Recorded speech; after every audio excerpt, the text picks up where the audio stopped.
दोस्तों, झांसी के अंतिम संघर्ष में महारानी की पीठ पर बंधा उनका बेटा दामोदर राव, असली नाम आनंद राव, सबको याद है।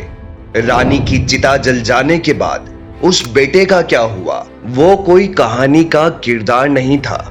1857 के विद्रोह की सबसे महत्वपूर्ण कहानी को जीने वाला राजकुमार था, जिसने उसी गुलाम भारत में जिंदगी काटी जहां उसे भुलाकर उसकी मां के नाम की कस्में खाई जा रही थी।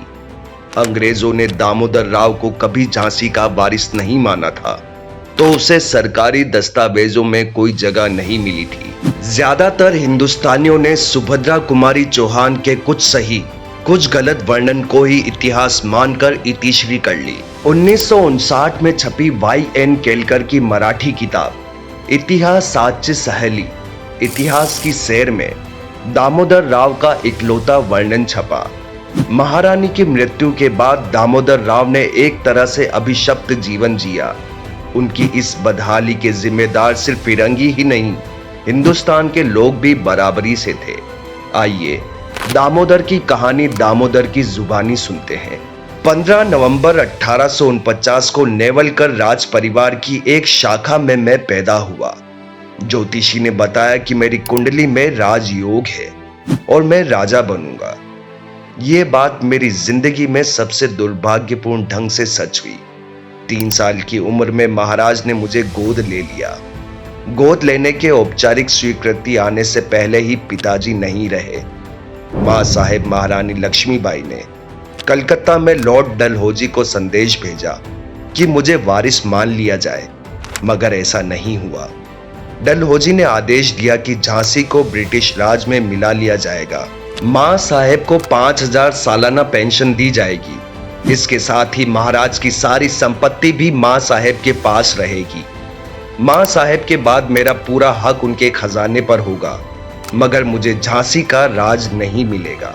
इसके अलावा अंग्रेजों के खजाने में पिताजी के 7 लाख रुपए भी जमा थे। फिरंगियों ने कहा कि मेरे बालिग होने पर वो पैसा मुझे दे दिया जाएगा। मां साहेब को ग्वालियर की लड़ाई में शहादत मिली।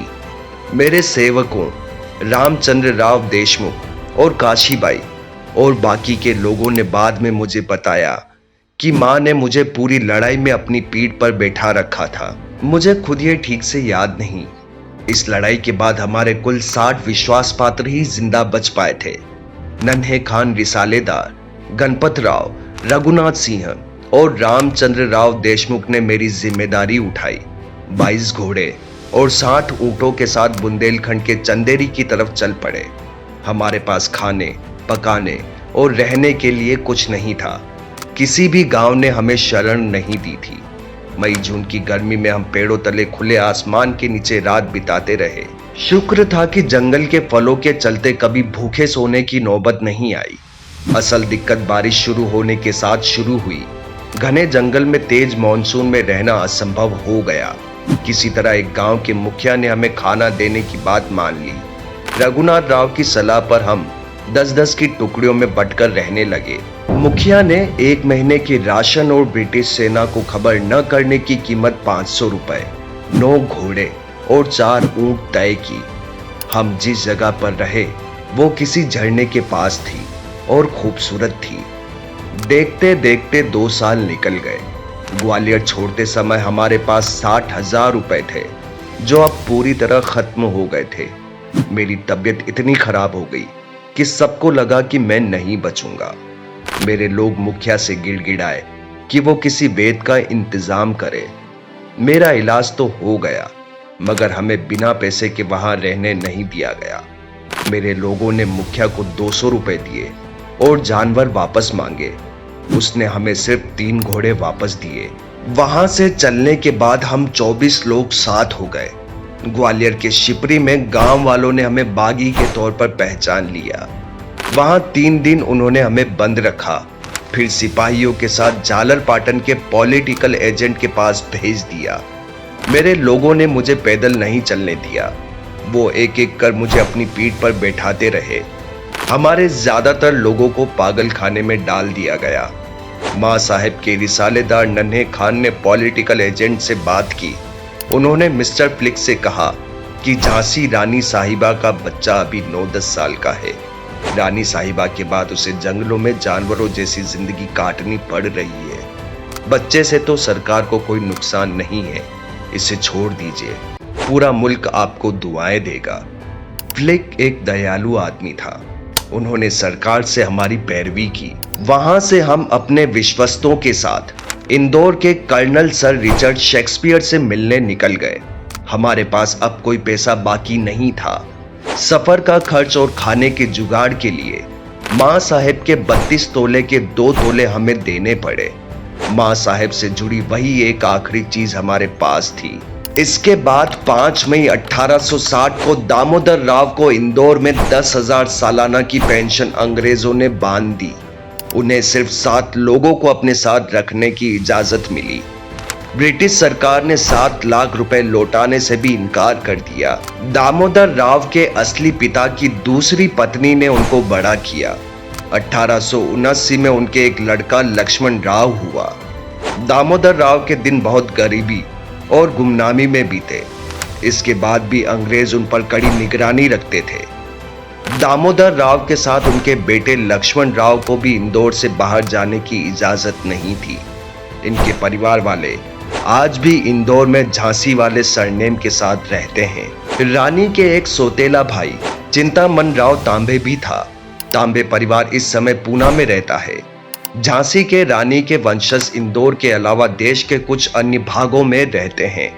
वे अपने नाम के साथ झांसी वाले लिखा करते हैं। जब दामोदर राव नेवलकर 5 मई 1860 को इंदौर पहुंचे, तब इंदौर में रहते हुए उनकी चाची, जो दामोदर राव की असली मां थी, बड़े होने पर दामोदर राव का विवाह करवा देती है।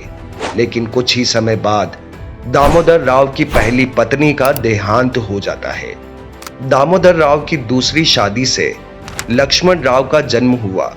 दामोदर राव का उदासीन तथा कठिनाई भरा जीवन 28 मई 1906 को इंदौर में समाप्त हो गया। अगली पीढ़ी में लक्ष्मण राव के बेटे कृष्ण राव और चंद्रकांत राव हुए।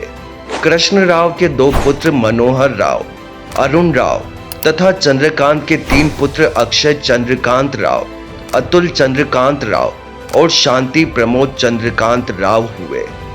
दामोदर राव चित्रकार थे। उन्होंने अपनी मां की याद में उनके कई चित्र बनाए, जो झांसी परिवार की अमूल्य धरोहर है। उनके वंशज श्री लक्ष्मण राव तथा कृष्ण राव इंदौर न्यायालय में टाइपिस्ट का कार्य करते थे। अरुण राव मध्य प्रदेश विद्युत मंडल से बतौर जूनियर इंजीनियर 2002 में सेवानिवृत्त हुए। उनका बेटा योगेश राव सॉफ्टवेयर इंजीनियर है। वंशजों में प्रपौत्र अरुण राव झांसी वाला, उनकी धर्मपत्नी वैशाली, बेटे योगेश व बहू प्रीति का धन्वंतरी नगर इंदौर में सामान्य नागरिक की तरह मध्यम वर्ग परिवार है। कांग्रेस के चाटुकारों ने तो सिर्फ नेहरू परिवार की ही गाथा गाई है। इन लोगों को तो भुला ही दिया गया है, जिन्होंने असली लड़ाई लड़ी थी अंग्रेजों के खिलाफ। तो आइए इसको आगे बढ़ाएं और लोगों को सच्चाई से अवगत कराएं। दोस्तों, अगर वीडियो पसंद आया हो तो वीडियो को शेयर करना और चैनल को सब्सक्राइब करना ना भूलें और कमेंट बॉक्स में जरूर बताएं कि अगला वीडियो आप किस टॉपिक पर चाहते हैं।